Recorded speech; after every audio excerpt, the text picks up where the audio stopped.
Hello everyone, a beautiful good morning to all. Welcome back to my channel. I am Pooja और आज हम 21 and 22 of July के कुछ important current affairs देखेंगे। लेकिन सबसे पहले बात करेंगे कुछ इंपॉर्टेंट डे। हालांकि 21 ऑफ जुलाई को हमें पता है कि गुरु पूर्णिमा थी एंड 22 ऑफ जुलाई मतलब आज के दिन ऐसा कुछ बहुत इंपॉर्टेंट डे नहीं है। आज हम नेशनल मैंगोज डे सेलिब्रेट कर रहे हैं। ओके, फलों का राजा जिसको हम मैंगो कहते हैं, आम कहते हैं, तो नेशनल मैंगो डे हम 22 ऑफ जुलाई को सेलिब्रेट कर रहे हैं। बट 20 ऑफ जुलाई को कुछ इंपॉर्टेंट थे। पहले हम 20 ऑफ जुलाई के डेज देखेंगे, फिर कुछ इंपॉर्टेंट पर्सन देखेंगे। आज हमें 4 गवर्नमेंट स्कीम्स पे भी डिस्कशन करना है और स्कीम्स को भी एक एक करके हम डिस्कस करेंगे। चलिए सबसे पहले बात करते हैं 20 ऑफ जुलाई को हमने कौन कौन से इंपॉर्टेंट डे सेलिब्रेट किए। तो सबसे पहले 20 ऑफ जुलाई को हमने सेलिब्रेट किया था international chess day. International chess day 20 जुलाई को मनाया जाता है। क्यों मनाया जाता है? क्योंकि 20 ऑफ जुलाई को ही फिडे, आप लोग ने फिडे के बारे में तो सुना ही होगा, इंटरनेशनल चेस फेडरेशन का फॉर्मेशन हुआ था पेरिस फ्रांस में 1924 में। इसलिए हम इंटरनेशनल चेस डे या फिर इसको हम वर्ल्ड चेस डे भी बोलते हैं। 20 ऑफ जुलाई को सेलिब्रेट कर लिया और यूनेस्को ने प्रपोजल दिया था कब? 1966 में कि हमको यहाँ पे जो चेस है, चेस एक ऐसा गेम है जो कि इंटेलेक्चुअल ग्रोथ करता है, हमें क्रिटिकल थिंकिंग वाली कंडीशन में ले जाता है, तो इसलिए इस गेम को तो रिकॉग्नाइज करना ही चाहिए। तो बाद में इसको यूनाइटेड नेशन ने डेजिग्नेट किया हुआ है। अब ऐसा माना जाता है कि आज से 1500 साल पहले जो चेस है, चेस को बोला जाता था चतुरांग। इसका ओरिजिन कहाँ से हुआ है? इंडिया, भारत से ही हुआ है। 20 ऑफ जुलाई को हमने एक और इंपॉर्टेंट डे सेलिब्रेट किया। कौन सा डे है? International moon day. आप लोगों ने अपोलो 11 मिशन के बारे में सुना होगा। अपोलो 11 मिशन जिसमें नील आर्मस्ट्रॉन्ग गए हुए थे चंद्रमा पे, ठीक है। तो इसलिए उसी दिन को याद रखने के लिए अपोलो 11 मिशन की याद में, जो कि पहला ह्यूमन लैंडिंग मिशन था चंद्रमा की सरफेस पे, इंटरनेशनल मून डे मनाया गया 20 ऑफ जुलाई को। अच्छा, ये सेलिब्रेशन कहाँ हुआ? तो आप देखेंगे चाइना में ये सेलिब्रेशन हुआ था। थीम थी moon village 2050 a new home for humanity. अब यहाँ पे देखिए चंद्रमा पे ये लोग गांव बसाने जा रहे हैं, तो moon village 2050 a new home for humanity आपको देखने को मिलेगा। ये एक इवेंट ऑर्गेनाइज किया गया था चाइना में, ठीक है। तो ये 2 इंपॉर्टेंट डे हमने 20 ऑफ जुलाई को सेलिब्रेट किए। चलिए अब बात करते हैं नेक्स्ट सेगमेंट पे, सम इंपॉर्टेंट पर्सन जो न्यूज में है और बहुत सारे important award with government scheme हम डिस्कस करने वाले हैं। तो यहाँ पर आज हम 3 गवर्नमेंट स्कीम डिस्कस करेंगे। तो तीनों गवर्नमेंट स्कीम के ईयर और उनकी मिनिस्ट्री आपको याद रखनी है आने वाले एग्जाम के लिए, ठीक है। चलिए देखते हैं। सबसे पहले कुछ इंपॉर्टेंट पर्सन है। पहले पर्सन है विनय क्वात्रा। विनय क्वात्रा को अपॉइंट किया गया है India's new ambassador to the USA. So ministry of external affairs has announced the appointment of former foreign secretary Vinay Mohan Kwatra as India's next ambassador to the USA. Bharat के नेक्स्ट एम्बेसडर, नेक्स्ट दूत बनाए गए हैं यूएसए में, जिनका नाम है विनय क्वात्रा। ये पहले क्या थे? फॉर्मर सेक्रेटरी, फॉरेन सेक्रेटरी थे। और अभी आपको पता है विदेश सचिव किसको बना दिया गया है? तो फॉरेन सेक्रेटरी अब कौन बन गए हैं? विक्रम मिस्री। विक्रम मिस्री अभी हमने रिसेंटली ही डिस्कस किया था, 35वें नंबर के हमारे फॉरेन सेक्रेटरी बन गए हैं, मतलब विदेश सचिव बन गए हैं, ठीक है। अब विनय मोहन जी ने किसको सक्सीड किया है? तो तरनजीत सिंह संधू जो कि एम्बेसडर थे यूएसए में, इनको सक्सीड करने का काम विनय मोहन क्वात्रा जी ने किया है और अब ये नेक्स्ट एम्बेसडर हो जाएंगे। अब यहाँ पे कई बार बच्चों को अक्सर कंफ्यूजन होता है सॉरी, और वो मुझे टेलीग्राम पे मैसेज भी करते हैं कि ये हाई कमिश्नर और आपके एम्बेसडर में क्या अंतर है? दोनों ही तो दूत होते हैं, दोनों ही राजदूत होते हैं जो कि इंडिया को अलग अलग देशों में जाके रिप्रेजेंट करते हैं। तो छोटा सा डिफरेंस होता है। जैसे कि देखेंगे, एम्बेसडर या फिर हाई कमिश्नर जो होते हैं वो कंट्री के हाईएस्ट रैंकिंग डिप्लोमेट होते हैं जो कि कंट्री को रिप्रेजेंट करते हैं किसी दूसरी कंट्री में, ठीक है। अब यहाँ पे बात हो रही है कॉमनवेल्थ मेंबर्स के बारे में। अभी कॉमनवेल्थ मेंबर क्या है? तो ऐसे 56 कंट्री हैं, 56 कंट्रीज हैं जिसमें कभी ब्रिटिशर्स को रूल हुआ करता था, लेकिन आज वो आज़ाद है, आज वो इंडिपेंडेंट है, ठीक है। तो ऐसी 56 मेंबर कंट्रीज या 56 कंट्रीज जहाँ पे कभी ब्रिटिशर्स का रूल हुआ करता था, वहाँ पे जब हम किसी को अपॉइंट करते हैं तो वो आपके हाई कमिश्नर कहलाते हैं। The highest ranking diplomat appointed by the one commonwealth member country to the another commonwealth member country. एक कॉमनवेल्थ कॉमनवेल्थ कंट्री दूसरे कॉमनवेल्थ कंट्री में जब अपने हाई डिप्लोमेट को भेजती है तो उसे हम क्या कहेंगे, हाई कमिश्नर कहेंगे। अदरवाइज जो नॉन कॉमनवेल्थ कंट्रीज हैं वहां पर हम क्या कहेंगे, एम्बेसडर कहेंगे। तो इस तरीके से काम होता है, ये डिफरेंस होता है आपके एम्बेसडर एंड हाई कमिश्नर में। अब यहाँ पे एक छोटी सी लिस्ट है जो आपको आने वाले एग्जाम के लिए याद रखनी है। आई नो इतने सारे नाम हो जाते हैं, याद रखना मुश्किल है, लेकिन रिवीजन कर करके आपको याद रखना पड़ेगा। Ambassador to Russia Vinay Kumar, इनको अपॉइंट किया गया है। Ambassador to China Pradeep Kumar Rawat, Pradeep Kumar Rawat China में इंडिया के एम्बेसडर बने हैं। फ्रांस की बात करेंगे तो ambassador to France Javed Ashraf है। Permanent representative to the United Nation, कुछ दिन पहले मैंने एक नाम डिस्कस किया था, अगर आपको याद होगा, रुचिका कंबोज का, और ये पहले परमानेंट रिप्रेजेंटेटिव थी यूनाइटेड नेशन में और इनका रिटायरमेंट हो चुका है, और अभी आपको अरिंदम बागची मिल जाएंगे। High commissioner to the United Kingdom, UK में हाई कमिश्नर है Vikram Doraiswami. High commissioner to Pakistan, बहुत लंबे समय से 2020 से ये पोजीशन खाली है। And high commissioner to Bangladesh आपको प्रणय वर्मा देखने को मिल जाएंगे। ठीक है, ये टेलीग्राम की लिंक आपको दिख रही है, पूजा जैन CA 247, इसको ज्वाइन करोगे तो डेली करंट अफेयर्स की PDF आपको यहाँ से मिल जाएगी। इसके अलावा आप प्ले स्टोर में जाके पूजा जैन क्लासेस एप्लीकेशन है, उस एप्लीकेशन को भी डाउनलोड करोगे तो फ्री PDF वाले सेक्शन में आपको ये daily current affairs and weekly current affairs की PDF वहां से भी मिल जाएगी, तो आप डाउनलोड कर सकते हो और वहां से पढ़ सकते हैं। ठीक है, चलिए उनके बारे में बात करते हैं। Nobel laureate Rigoberta Menchu Tum, Rigoberta Menchu Tum receive prestigious Nelson Mandela या फिर गांधी मंडेला अवार्ड 2020। तो 2020 के लिए गांधी मंडेला पुरस्कार किसे दिया गया है, तो नोबेल प्राइज विजेता जिनका नाम है रिगोबर्टा मेंचुतुम, इनको ये अवार्ड दिया गया है और ये 2020 के लिए अवार्ड दिया गया है। रिसेंटली हमने 106 नंबर की नेल्सन मंडेला जी की एनिवर्सरी सेलिब्रेट की थी, याद आया, 18 जुलाई को हमने 106 नंबर की एनिवर्सरी सेलिब्रेट की थी और उसी ओकेजन में ये प्राइज डिस्ट्रीब्यूट किए गए हैं। अब रीजन क्या है अवार्ड मिलने का, तो रीजन है advocating for indigenous rights and promoting peace and social justice.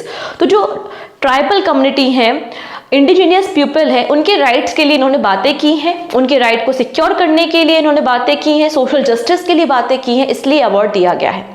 जैसा कि मैंने बताया इन्हें नोबेल प्राइज दिया गया है, तो नोबेल पीस प्राइज 1992 में एंड प्रिंसेस ऑफ ऑस्ट्रियस अवार्ड 1998 में दिया जा चुका है। लास्ट ईयर मतलब 2019 का अवार्ड दलाई लामा को दिया गया था। दलाई लामा जी को गांधी मंडेला अवार्ड 2019 में दिया गया था एंड 2020 में आपने देख लिया रिगोबर्टा मेंचुतुम को यह अवार्ड दिया गया है। डन। और अपडेट है वो भी मैं आपको बता देती हूँ। यहाँ पर 6 मंथली करंट अफेयर्स की मैगजीन लाइव हो चुकी है जो कि एप्लीकेशन पे अवेलेबल है। पूजा जैन क्लासेस यूट्यूब पे एप्लीकेशन है, वहां से आप इसको डाउनलोड कर सकते हैं। ठीक है, चलो अब बात करते हैं मध्य प्रदेश के बारे में। So Madhya Pradesh tops in the PM Svanidhi scheme as a best performing state. अब यहाँ पे PM स्वनिधि स्कीम के बारे में बात हो रही है और मध्य प्रदेश को यहाँ पर बेस्ट कैटेगरी में अवार्ड दिया गया है। ठीक है, ministry of housing and urban affairs, कौन है भाई ministry of housing and urban affairs, तो मनोहर लाल खट्टर जी। मनोहर लाल खट्टर जी के पास अभी फिलहाल में ये वाला मंत्रालय है। तो ministry of housing and urban affairs ने रिसेंटली मध्य प्रदेश को बेस्ट स्टेट अवार्ड दिया है। किसके लिए? PM स्वनिधि स्कीम के लिए, बेस्ट परफॉर्मिंग स्टेट कैटेगरी में। याद रखेंगे MP के बारे में। अच्छा, अभी मैंने आपको एग्रीकल्चर अवार्ड के बारे में बताया था, याद आया? एग्रीकल्चर में फर्स्ट नंबर पे कौन सा राज्य है? आंसर हो जाएगा महाराष्ट्र है। अब आपका जो बागवानी होता है, बागवानी का मतलब होता है हॉर्टिकल्चर। सो हॉर्टिकल्चर में कौन सा स्टेट टॉप पर है? हॉर्टिकल्चर में टॉप स्टेट है नागालैंड। ये सब हमने डिस्कशन किया हुआ है। ठीक है, और अभी हम बात कर रहे हैं PM स्वनिधि स्कीम। इसमें बेस्ट परफॉर्मिंग स्टेट आपको मध्य प्रदेश देखने को मिल जाएगा।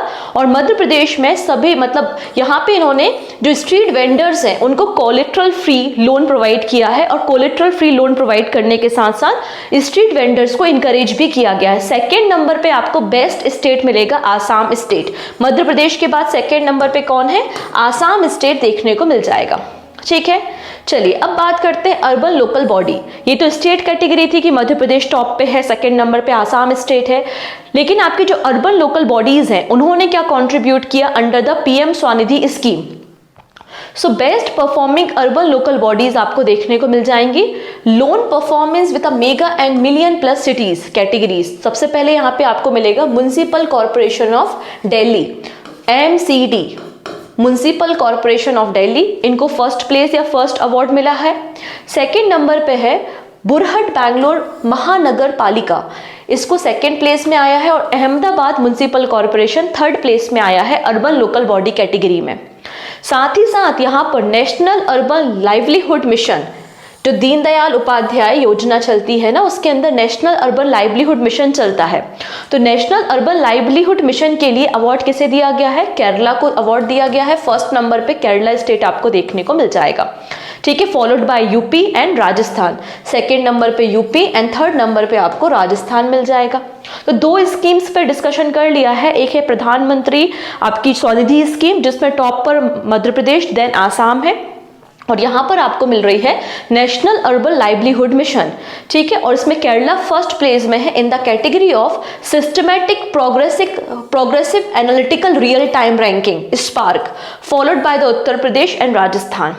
चलिए एक एक करके दोनों स्कीम को देख लेते हैं। सबसे पहले बात करेंगे PM स्वनिधि स्कीम। इसका पूरा फुल फॉर्म या पूरा नाम एग्जाम में आ सकता है, प्रधानमंत्री स्ट्रीट वेंडर आत्मनिर्भर भारत निधि, ठीक है, prime minister street vendor Atmanirbhar Nidhi आपको फुल फॉर्म देखने को मिल जाएगा PM स्वनिधि का। कोविड के समय क्या हुआ था, बहुत सारे आपका लॉकडाउन था, तो बहुत सारे जो स्ट्रीट वेंडर्स थे उनके जो बिजनेसेस थे वो स्टॉप हो गए थे और बहुत ज़्यादा एडवर्स इफेक्ट हुआ था। तो उनको वापस से रिवाइव करने के लिए लोन प्रोवाइड किया जाता है, वो भी कोलेट्रल फ्री लोन होता है under the PM Svanidhi scheme. And since 1 जून 2020 1 जून 2020 से ये स्कीम हमारी कंट्री में एप्लीकेबल है, चल रही है, अभी भी कंटिन्यू चल रही है, ठीक है। इसमें जो स्ट्रीट वेंडर है उनको 10,000 rupees, 20,000 rupees and 50,000 rupees collateral free loan provide किया जाता है अंडर दिस स्कीम। नेक्स्ट है दीनदयाल अंत्योदय योजना, नेशनल अर्बन लाइवलीहुड मिशन, और इस स्कीम को लॉन्च किया था ministry of housing and urban affairs ने। पर्पस क्या है? पॉवर्टी, गरीबी को खत्म करना है। और 2014 में 2014 में स्कीम को लॉन्च किया गया था। पर्पस क्या है? अर्बन पुअर को अपलिफ्ट करना है। It aim to uplift urban poor by the enhancing sustainable livelihood opportunity through the skill development. और ये एक सेंट्रली स्पॉन्सर्ड स्कीम है। सेंट्रली स्पॉन्सर्ड स्कीम का ये मतलब हो गया कि यहाँ पे जो फंड है उसका कंट्रीब्यूशन सेंट्रल गवर्नमेंट के साथ साथ स्टेट गवर्नमेंट भी करेगी। तो यहाँ पर जो फंड का डिस्ट्रीब्यूशन है 75:25 का रेशियो आपको देखने को मिल जाएगा between central government and state government, and 90:10 का रेशियो आपको मिल जाएगा कहाँ पर? नॉर्थ ईस्टर्न स्टेट्स में और आपका यूनियन टेरिटरी में। पर्पस क्लियर है, यहाँ पे जो अर्बन पुअर्स हैं उनको स्किल अप करना है, स्किल ट्रेनिंग प्रोवाइड करनी है, डेवलपमेंट करना है, जिससे उनका फाइनेंशियल या इकोनॉमी स्टेटस अच्छा हो सके, ठीक है। पॉवर्टी को खत्म करने के लिए इस स्कीम को लॉन्च किया गया था। नेक्स्ट बात करेंगे एक एक्टर के बारे में जिनकी एक मूवी है जिसको अभी रिसेंटली गोल्डन ग्लोब अवार्ड में भी अवार्ड दिया गया है और ऑस्कर अवार्ड भी दिया गया है, ठीक है। RRR स्टार रामचरण, ठीक है। RRR जो मूवी थी उसके स्टार कौन है? Ramcharan. To be honoured at the Indian film festival of Melbourne 2024। So यहाँ पे as a guest of honour invite किया गया था सुपर स्टार रामचरण को। कहाँ पर? Indian film festival of Melbourne में, ठीक है। और जब यहाँ पे वो पहुंचे तो इनको सम्मान दिया गया। सम्मान देने के साथ साथ एक टाइटल भी दिया गया, ambassador for Indian art and culture. Ambassador for Indian art and culture, ये ऑनर किसे दिया गया है? रामचरण को दिया गया है। कहाँ पर दिया गया है? Indian film festival of Melbourne में, ठीक। चलिए अब ये हम एक और क्रिकेटर के बारे में बात कर लेते हैं जिनका नाम है शिखर धवन। एंड शिखर धवन को एम्बेसडर बनाया गया है मोटो जीपी इंडिया का। जो आपकी मोटो जीपी ग्रैंड प्रिक्स होने वाली है इंडिया में, उसके लिए ब्रांड एम्बेसडर किसे बनाया गया है? शिखर धवन को बनाया गया है। और एक कैंपेन लॉन्च किया गया है इस इवेंट को प्रमोट करने के लिए जिसका नाम है फेस कर रेस कर। ये कैंपेन का नाम है, ठीक है। फेस कर रेस कर आपको कैंपेन का नाम देखने को मिलेगा और इसी कैंपेन के ब्रांड एम्बेसडर शिखर धवन देखने को मिल जाएंगे। चलिए अब यहाँ पर हम कुछ फुटबॉलर्स के नाम डिस्कस करेंगे। Because all India football association ने, sorry, all India football federation ने recently male and female award distribute किए हैं और कई सारे और अवार्ड डिस्ट्रीब्यूट किए, जिसको हम कह रहे हैं AIFF अवार्ड 23-24। ठीक है, all India football federation recently held its annual award ceremony. हर साल ये लोग अवार्ड डिस्ट्रीब्यूट करते हैं और इस साल भी दिए जा रहे हैं, recognising outstanding achievement in the Indian football. So यहाँ पे कोई भी प्लेयर जिसने फुटबॉल में अचीवमेंट किया है उनको ये अवार्ड दिया जा रहा है। सबसे पहले हम मेल एंड फीमेल कैटेगरी को डिस्कस कर लेते हैं। तो मेल कैटेगरी, मेल कैटेगरी में आपको बेस्ट प्लेयर देखने को मिलेंगे जिनका नाम क्या है, ललियानजुआला चांगते। ललियानजुआला चांगते आपको देखने को मिल जाएंगे। ठीक है, और ये मुंबई फुटबॉल क्लब मतलब मुंबई FC के लिए खेलते हैं। ठीक है, अगर हम फीमेल कैटेगरी में बात करते हैं तो फीमेल कैटेगरी में ये अवार्ड दिया है इंदुमती कथिरसन। ठीक है, इंदुमती कथिरसन को ये अवार्ड दिया गया है फीमेल कैटेगरी में। किसने दिया है? ऑल इंडिया फुटबॉल फेडरेशन ने अवार्ड दिया है। अगर इनके बारे में बात करें तो ये पहली हैं जो तमिलनाडु से बिलोंग करती हैं जिनको AIFF women player of the year award दिया गया है, इसलिए इनका नाम थोड़ा सा आप याद रखने वाले हैं। फुटबॉल से एसोसिएटेड है, तमिलनाडु से बिलोंग करती हैं। ठीक है, नेक्स्ट बात करते हैं men's coach of the year. तो men's coach of the year दिया गया है खालिद जमील को। खालिद जमील जो कि जमशेदपुर फुटबॉल क्लब से एसोसिएटेड है। Women's coach of the year award दिया है शुक्ला दत्त को, और ये आपकी इंडिया की जो अंडर 19 टीम है उसकी आपको कोच देखने को मिल जाएंगी। रेफरी ऑफ द ईयर दिया है रामचंद्रन वेंकटेशन। ठीक है, रामचंद्रन वेंकटेश को referee of the year award दिया गया है। मोस्ट सक्सेसफुल, अगर हम यहाँ पे मेंबर एसोसिएशन के बारे में बात करें तो मोस्ट सक्सेसफुल आपका जो क्लब कंपटीशन है उसकी टीम कौन सी है? Indian football association west Bengal की टीम है। और आपके जो नॉन फुटबॉल क्लब कंपटीशन होते हैं, मतलब फुटबॉल क्लब के अलावा और भी कंपटीशन तो होते हैं ना फुटबॉल के टूर्नामेंट्स, तो उसमें सबसे सक्सेसफुल है all Manipur football association.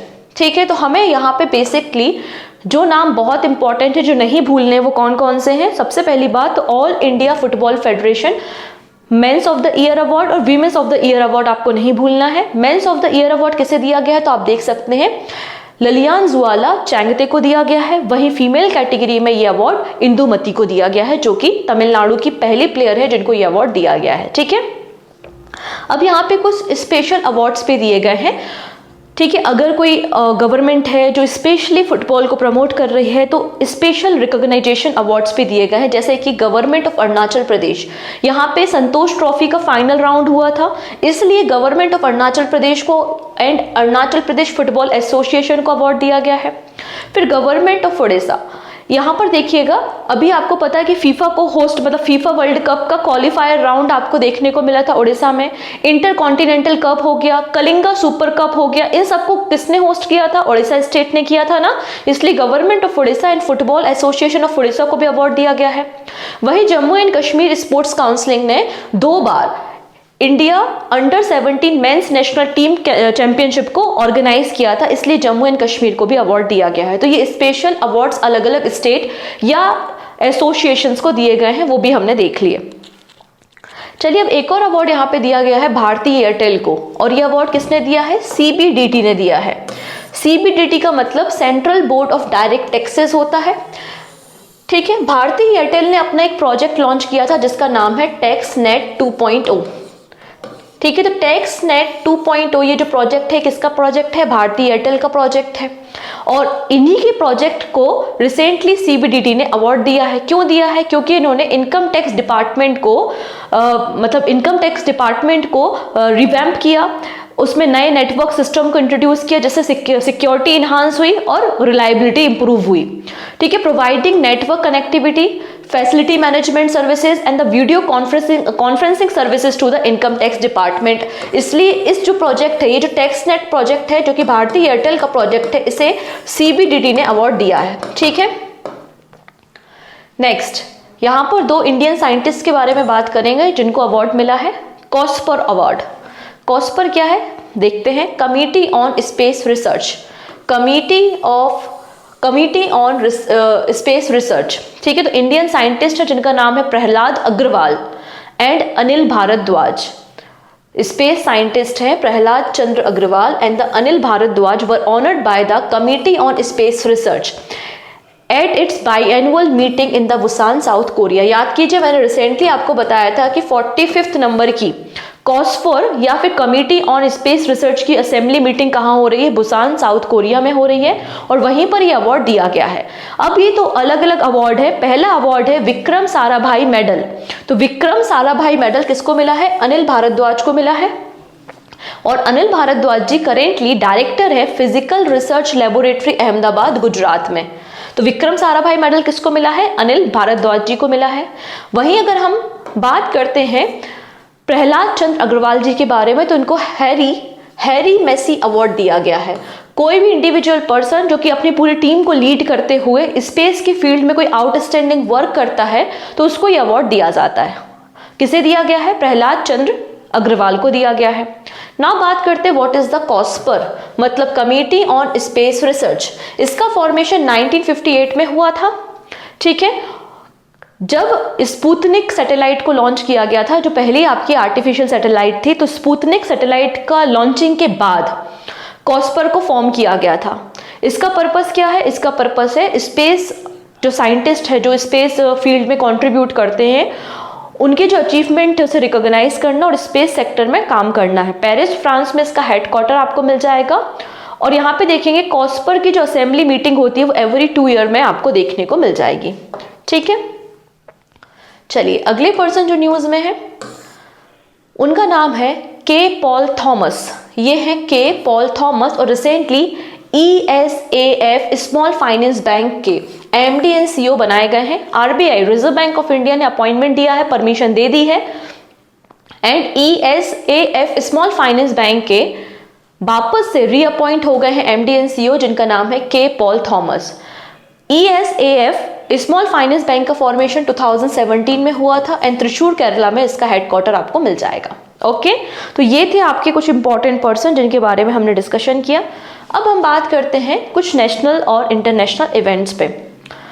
Dot का मतलब क्या होता है, डिपार्टमेंट ऑफ टेलीकम्युनिकेशन। तो डिपार्टमेंट ऑफ टेलीकम्युनिकेशन ने क्या किया है, ये 3 एंटिटीज हैं, ये जो 3 एंटिटीज हैं इनको मर्ज करके एक दूसरी नया एंटिटी, एक नया कंपनी कह सकते हो कि फॉर्म कर दी है। ठीक है, इन तीनों के बारे में बात करते हैं। तो department of telecommunication in India announce the merger of 3 entities. कौन कौन सी हैं, पहला है national telecommunication institute for policy research innovation and training, ये पहला इंस्टीट्यूट है।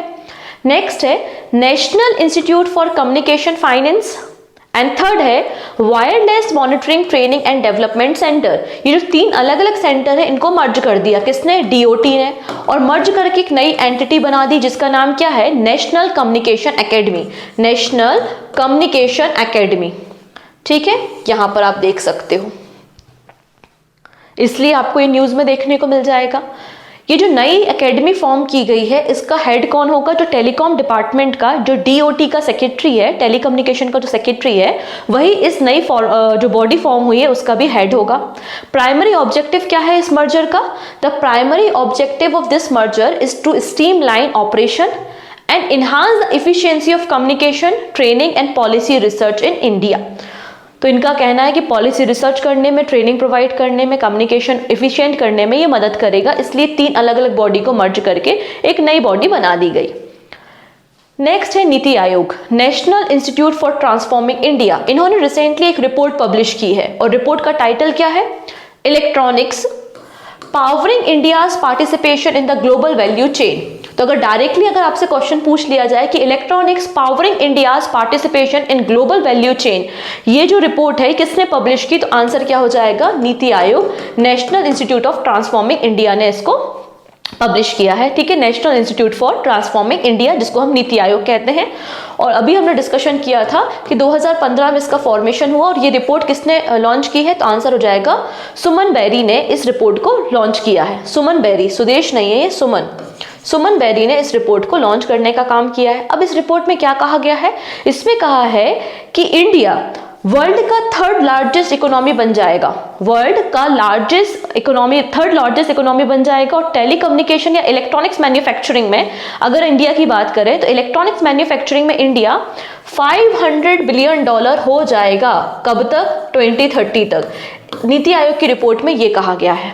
Okay, Electronics powering India's participation in global value chain has set an ambitious target of $500 billion in the electronics manufacturing in the value term for India to be achieved by the 2030। ये बात यहाँ पे कही गई है।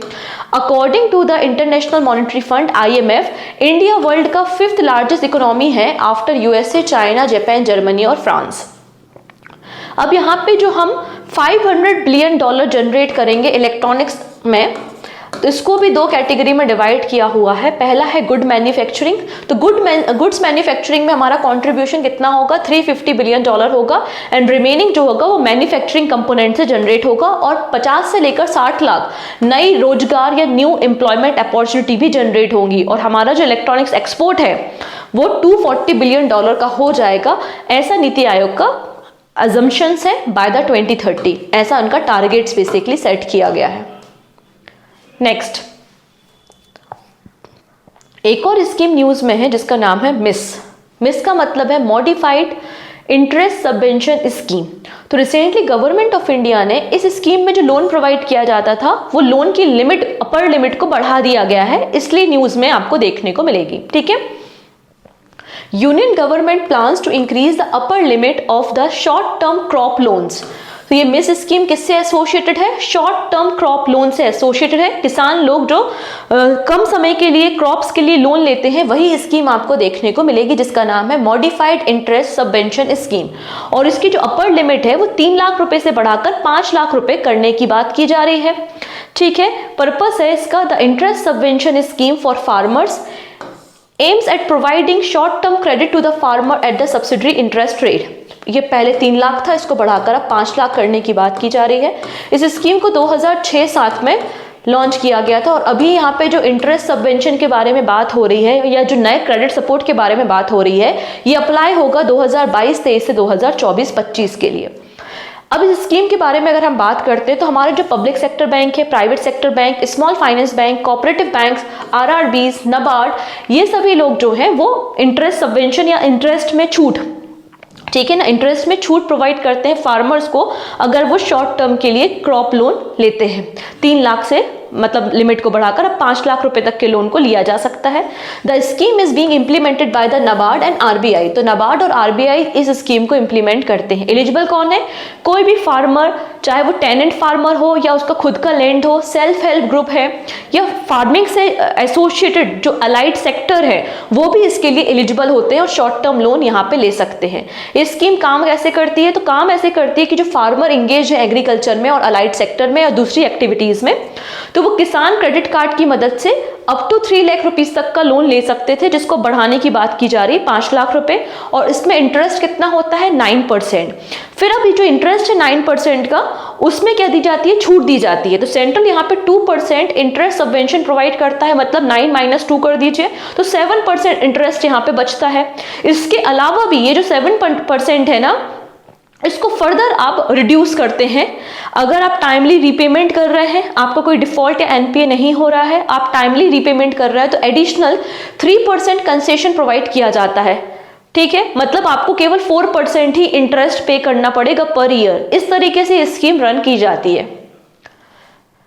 Next है GSI. GSI का मतलब होता है जियोलॉजिकल सर्वे ऑफ इंडिया। इसका फॉर्मेशन 1851 में किया गया था। जियोलॉजिकल सर्वे ऑफ इंडिया, जिसे हम जीएसआई डिपार्टमेंट के नाम से जानते हैं। रिसेंटली न्यूज में क्यों है, आइए देखेंगे। तो गवर्नमेंट ऑफ इंडिया ने recently national landslide forecasting centre portal and application को लॉन्च किया है। अगर आप देखोगे हमारे वेस्टर्न घाट में, हिमालयन एरिया में और स्पेशली नॉर्थ ईस्टर्न जो स्टेट है, वो लगातार आप इंसिडेंट देखते रहते हो। स्पेशली अभी जो बारिश का समय होता है, लैंडस्लाइड होती रहती है। तो रियल टाइम पे मॉनिटरिंग करना, इंफॉर्मेशन देना, आपके जो एडमिनिस्ट्रेटर्स हैं या अथॉरिटीज़ हैं उन तक पहुंचाना, इसके अलावा लोगों को रेस्क्यू करने के लिए, मतलब एक तरीके से एक ऑनलाइन पोर्टल प्रोवाइड किया गया है और एक नया एप्लीकेशन लॉन्च किया गया है। to mitigate the hazards of the landslide and provide early warning to the people affected by them. The government of India has set up a national landslide forecasting center at Kolkata. कहाँ पर open किया गया है? तो national landslide forecasting centre Kolkata में setup किया गया है. इसके साथ साथ यहाँ पे आप देखेंगे भू संकेत वेव पोर्टल एंड भूस्खलन मोबाइल एप्लीकेशन, भू संकेत wave portal and national landslide forecasting centre Kolkata में लॉन्च किया गया है by the government of India. अब यहाँ पे जीएसआई कहाँ से आ गया? यहाँ पर जो सेंटर है ना, national landslide forecasting centre Kolkata, इसको ऑपरेट कौन करेगा? जीएसआई डिपार्टमेंट करेगा. और जीएसआई डिपार्टमेंट के कैंपस में ही तो इसको लॉन्च किया गया है. ठीक है, इसलिए जीएसआई न्यूज में आ गया. क्या करेगा ये? It will provide early warning information to the local administrator, update landslide inventories and integrate real time rainfall and the slope instabilities data. तो यहाँ पे ये सारी इन्फॉर्मेशन कि कहाँ पर लैंडस्लाइड हो सकती है, रेनफॉल कहाँ ज़्यादा हो रही है, रियल टाइम इन्फॉर्मेशन प्रोवाइड करने के लिए पोर्टल काम करेगा. अब लैंडस्लाइड क्या होती है? तो जब अर्थ, रॉक, जो बड़े बड़े अर्थ के ब्लॉक्स होते हैं, रॉक के ब्लॉक्स होते हैं, माउंटेन स्लोप में ड्यू टू द ग्रेविटी और रेनफॉल की वजह से वो क्या होते हैं? गिर जाते हैं. सडनली वो क्या होता है? गिर जाते हैं. उसको ही हम लैंडस्लाइड कहते हैं. जनरली लैंडस्लाइड आपको हिमालयन एरिया में, नॉर्थ ईस्टर्न हिल में, वेस्टर्न घाट, नीलगिरी, ईस्टर्न घाट, विंध्यन माउंटेन रेंज में आपको देखने को मिलती है. जीएसआई के डायरेक्टर जनरल कौन है? तो आंसर हो जाएगा जनार्दन प्रसाद, आपको देखने को मिल जाएंगे. Next, UN water convention. Ivory Coast ने recently United Nation water convention को ज्वाइन किया है और ऐसा करने वाली ये 10वें नंबर की अफ्रीकन कंट्री बन गई है. ओके, तो Ivory Coast join the United Nation water convention and becoming the 10th African nation to do so. अभी क्या काम करता है? तो सबसे पहले चीज तो जैसे कि फॉर एग्जाम्पल लिख लेते हैं डेड सी, आपका जो मृत सागर है डेड सी, वो आपको यहाँ पे जॉर्डन और इजराइल की बॉर्डर पे देखने को मिलेगा. ठीक है, वैसे ही कई सारी ऐसी वाटर बॉडीज, लेक होती हैं, पॉन्ड्स होते हैं, नदियां होती हैं जो ट्रांस बॉर्डर पे होती है, trans boundary lake, trans boundary rivers होती, तो वाटर डिस्प्यूट्स ना हो. इन वाटर डिस्प्यूट्स को हम इजीली सॉल्व कर सके, इसलिए यूएन वाटर कन्वेंशन को साइन किया गया था. This move enhance regional cooperation for managing trans boundary water resources. ठीक है, और इसको हेलेंस्की में 1992 में एडॉप्ट किया गया था और ये 1996 से 1996 से इफेक्ट में आया है. इससे क्या करता है? एक लीगली बाइंडिंग इंस्ट्रूमेंट है जो कि प्रमोट करता है कि किस तरीके से आपको जो शेयर्ड वाटर रिसोर्सेज है उनको यूटिलाइज करना है, सस्टेनेबल डेवलपमेंट गोल डायरेक्शन में काम करना है, और जो भी आपके कॉन्फ्लिक्ट है उनको प्रिवेंट करना है. अगर कोई कॉन्फ्लिक्ट हो भी जाता है तो उसको हमें स्मूथली क्लीन करना है या क्लियर करना है. इसके लिए यूएन वाटर कन्वेंशन को साइन किया गया था 1992 में. नेक्स्ट है डिमांड फॉर सेपरेट भील प्रदेश. ये भील प्रदेश की डिमांड काफी तेज हो चुकी है अभी रिसेंटली कुछ दिनों में, आपने सुना होगा. ठीक है, the member of the Bhil tribe have again demanding a separate Bhil Pradesh. तो भील प्रदेश की डिमांड हो रही है. अभी भील प्रदेश कहाँ पे बनेगा? जहां पर भील कम्युनिटी, भील जनजाति ज्यादा रहती होगी वहीं से तो बनाया जाएगा. तो इसमें बोला जा रहा है कि जो भील कम्युनिटी है इनकी डिमांड है कि जो 49 डिस्ट्रिक्ट्स हैं, कहां से? राजस्थान, मध्य प्रदेश, गुजरात एंड महाराष्ट्र, ये चारों एक दूसरे के पड़ोसी आपको मिल जाएंगे ना. अगर आप एमपी को देखो तो एमपी की बॉर्डर महाराष्ट्र से भी लगती है, फिर गुजरात से भी लगती है और राजस्थान से भी लगती है ना. तो ये जो 4 स्टेट है और इन चारों स्टेट्स में 49 डिस्ट्रिक्ट्स ऐसे हैं जहां पे भील ट्राइब की पॉपुलेशन ज्यादा है. तो यहां से ही इन 49 डिस्ट्रिक्ट्स को निकालकर एक भील प्रदेश बनाया जाए, ये डिमांड यहाँ पर चल रही है. डिमांड कब से शुरू हुई है? तो ये डिमांड की बात करें तो यहाँ पे गोविंद गुरु जी भील कम्युनिटी के स्पिरिचुअल लीडर एंड रिफॉर्मर थे और उन्होंने ये डिमांड उठाई थी 1913 में, 1913 में. 1913 में अगर आपको पता होगा तो जलियांवाला बाग मैसकर हुआ था, जलियांवाला बाग हत्याकांड हुआ था. सिमिलर वैसे ही एक मैसकर या हत्याकांड कहाँ हुआ था? मानगढ़ में हुआ था. मानगढ़ मैसकर, इसमें क्या हुआ था? ये 6 ईयर बिफोर जलियांवाला बाग हत्याकांड हुआ था, जिसको आदिवासी जलियांवाला भी कहा जाता है, जिसमें कई सारे भील ट्राइब के जो लोग थे उनकी जान चली गई थी और ब्रिटिशर्स ने उनको किल कर दिया था। ये घटना 17 नवंबर 1913 को आपको देखने को मिलेगी। मानगढ़ और राजस्थान गुजरात बॉर्डर पर है। मानगढ़ कहाँ है? आंसर हो जाएगा मानगढ़, आपको राजस्थान और गुजरात की बॉर्डर पे देखने को मिलेगा। और उसके बाद से ही ये डिमांड उठने लगी थी कि हम एक भील स्टेट की डिमांड करते हैं। अगर हम भील ट्राइब के बारे में बात करें तो जनरली ये आपको राजस्थान, मध्य प्रदेश, गुजरात और महाराष्ट्र में देखने को मिल जाएगी। और भील जाति की कई सारी सब जातियां भी होती हैं, ठीक है। गरसिया भील होते हैं, ढोली भील होते हैं। और ये जो भील शब्द है ये द्रविड़ भाषा का शब्द है, जिसका मतलब होता है बो एंड एरो। तो ये क्वेश्चन तो कई बार एग्जाम में बना है कि भील शब्द का क्या मतलब है, तो बो एंड एरो इसका मतलब होता है, ठीक है। डन। तो हमें बेसिक इंफॉर्मेशन मिल गई कि क्यों ये लोग डिमांड कर रहे हैं एंड क्या हुआ था मानगढ़ में, उसके बारे में हमने बात कर ली है। राजस्थान और गुजरात की बॉर्डर पे है और भील प्रदेश कहाँ पे बनाने की बात हो रही ये भी हमने देख लिया। अब बात करते हैं एनिमी प्रॉपर्टी इन इंडिया। अब ये एनिमी प्रॉपर्टी क्या दुश्मनों की संपत्ति है कि हमारे यहाँ नाम दिया गया है इसको, अदरवाइज बिल्कुल मत लेना।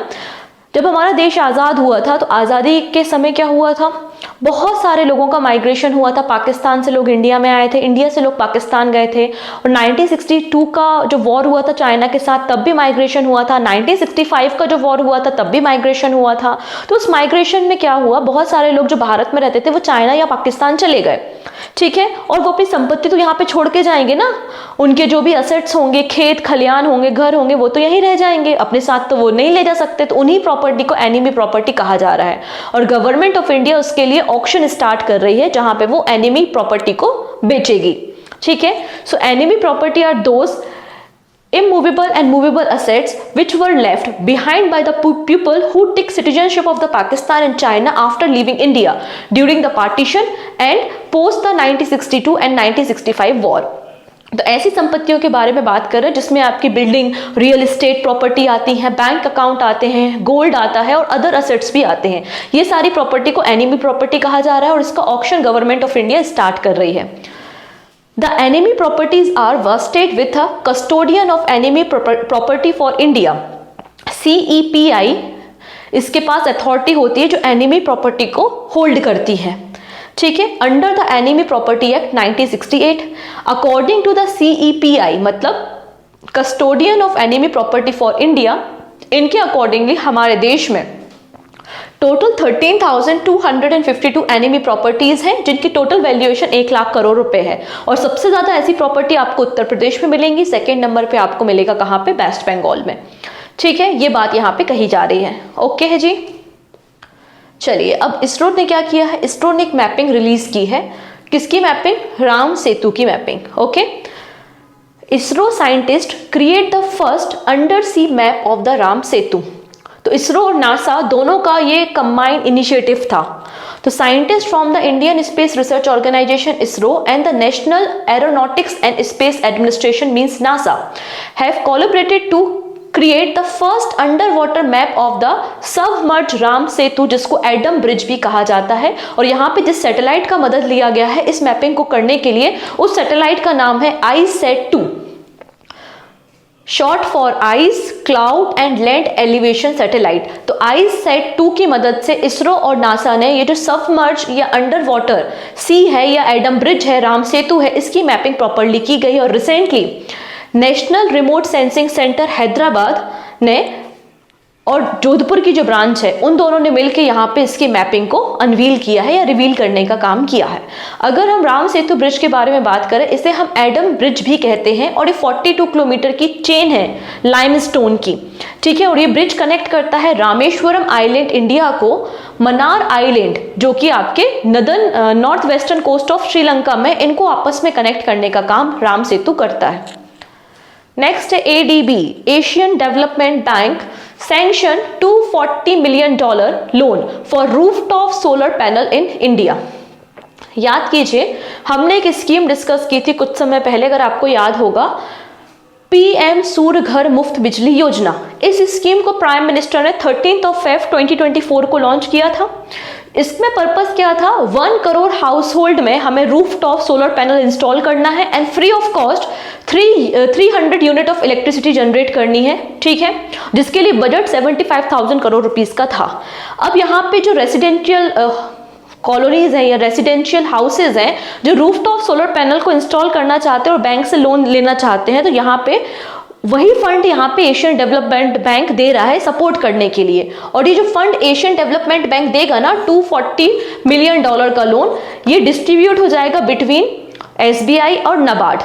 SBI को मिलेगा $90 मिलियन एंड रिमेनिंग $150 मिलियन किसको मिलेगा? NABARD को मिलेगा। और ये दोनों SBI और NABARD क्या करेंगे? हमारा ये जो मिशन है इसमें हेल्प करेंगे, ठीक है। तो Asian development bank loan will be channelized through the State Bank of India and the National Bank for Agriculture and Rural Development means NABARD.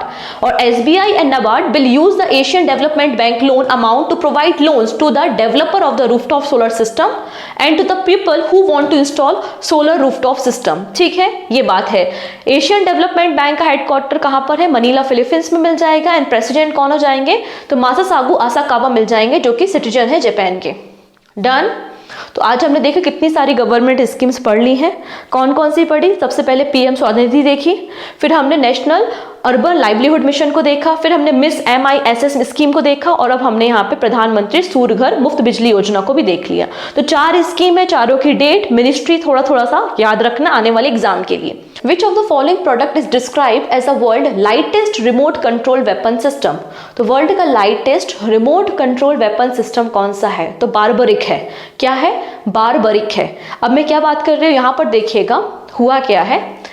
जेनटेक एक पुणे बेस्ड कंपनी है और इसकी एक सब्सिडरी है जिसका नाम है AI टर्निंग टेक्नोलॉजी। इन्होंने 4 नए प्रोजेक्ट को या प्रोडक्ट को लॉन्च किया है। तो 4 न्यू डिफेंस प्रोडक्ट को लॉन्च किया गया है बाय द जेनटेक। आप देखेंगे Zen technologies deliver anti drone system to the Indian army. अभी जो 4 नए प्रोडक्ट इन्होंने डिजाइन किए हैं उनके नाम है, पहला है हॉकआई। हॉकआई क्या है? एक एंटी ड्रोन सिस्टम है विथ कैमरा, ठीक है, जिसमें मल्टीपल आपको डिटेक्शन सेंसर्स देखने को मिलते हैं और हर एक वेदर में काम कर सकता है। इसकी रेंज भी कितनी है? 15 किलोमीटर की आपको देखने को मिल जाएगी, जो इजीली थ्रेट को डिटेक्ट कर सकता है, जिसके कारण हमारी सिक्योरिटी बढ़ जाएगी। 15 किलोमीटर की रेडियस में कोई भी अगर डेंजर है तो ये डिटेक्ट करके बता देगा। हॉकआई इसका नाम है। नेक्स्ट आता है बारबरिक। बारबरिक वर्ल्ड का lightest remote control weapon system है और इसको हम किसी व्हीकल से, नेवल वेसल से, कहीं से भी ऑपरेट कर सकते हैं। अगला नाम आता है यहाँ पर प्रहस्त्र। प्रहस्त्र यहाँ पे क्या है? एक real time 3D terrain mapping करता है, किसी भी चीज़ की आपकी 3D मैपिंग करने के लिए कैपेबल है। इसका उपयोग हम नेविगेशन करने में, मिशन की प्लानिंग करने में करेंगे। अगला है स्थिर स्तंभ। स्थिर स्तंभ 640 एक intelligent fibre optic gyro stabilise system है जो कि आपको रिसर्च करने में, ऑटोमेटिक रिसर्च और ट्रैकिंग करने में हेल्प करता है। स्थिर स्तंभ। तो आपको यहाँ पे बस याद रखना है कि 4 प्रोजेक्ट किसने लॉन्च किए और थोड़ी थोड़ी सी बातें आप देख लोगे तो आपका काम हो जाएगा। नेक्स्ट आता है डेविस स्ट्रेट। रिसेंटली न्यूज में था, ठीक है। ये किन 2 रीजन के बीच में है? तो मैंने आपको मैप में समझाया था, याद कीजिए। बैफिन आइलैंड्स जो कि कनाडा के पास है, कनाडा का पार्ट है, और ग्रीनलैंड, इसके बीच में आपको डेविस स्ट्रेट मिलेगा। Option B is the right answer. Which 2 Indian space scientists received the honor at the Global Space Conference for the prestigious organization Committee on Space Research COSPOR? तो COSPOR ने यहाँ पे 2 लोगों को अवार्ड दिए हैं। कौन कौन है? प्रहलाद चंद्र अग्रवाल है और अनिल भारद्वाज है। ऑप्शन ए बिल्कुल करेक्ट हो जाएगा। Recently, which state government is organizing a special camp to grant Indian citizenship to minority refugees from the Afghanistan, Pakistan and Bangladesh? तो अफगानिस्तान, पाकिस्तान और बांग्लादेश से जो माइनॉरिटीज हमारे देश में आए हैं, रिफ्यूजीज हैं, उनको यहाँ पे सिटीजनशिप प्रोवाइड की गई है, जिसके लिए एक कैंप ऑर्गेनाइज किया गया था। किस राज्य ने? तो आंसर हो जाएगा ऑप्शन नंबर बी, राजस्थान ने। और यहाँ पर टोटल 2016 से लेकर 2024 तक आप देखेंगे कि 2329 रिफ्यूजीज जो कि माइनॉरिटी रिफ्यूजीज हैं, कहाँ से? अफगानिस्तान, पाकिस्तान और बांग्लादेश से, इनको सिटीजनशिप प्रोवाइड की गई है और राजस्थान गवर्नमेंट ने ये कैंप ऑर्गेनाइज किया था। And this is your question of the day. What is the MVC change? इसके बारे में हमने रिसेंटली डिस्कस किया था। क्या है ये चीज़? आप मुझे कमेंट सेक्शन में बताएंगे। आई नो वीडियो थोड़ा सा लेंथी हो गया, बट या इंपॉर्टेंट न्यूज़ थी तो हमको यहाँ पे कवर करना ज़रूरी था। हमने सारी न्यूज़ कवर कर ली। आई होप आपको वीडियो अच्छा लगा होगा। अगर अच्छा लगा है तो प्लीज़ इसको शेयर करेंगे अपने फ्रेंड्स के साथ। एंड पहली बार चैनल पर आ रहे हैं तो चैनल को सब्सक्राइब कर लेंगे। And take care, bye bye.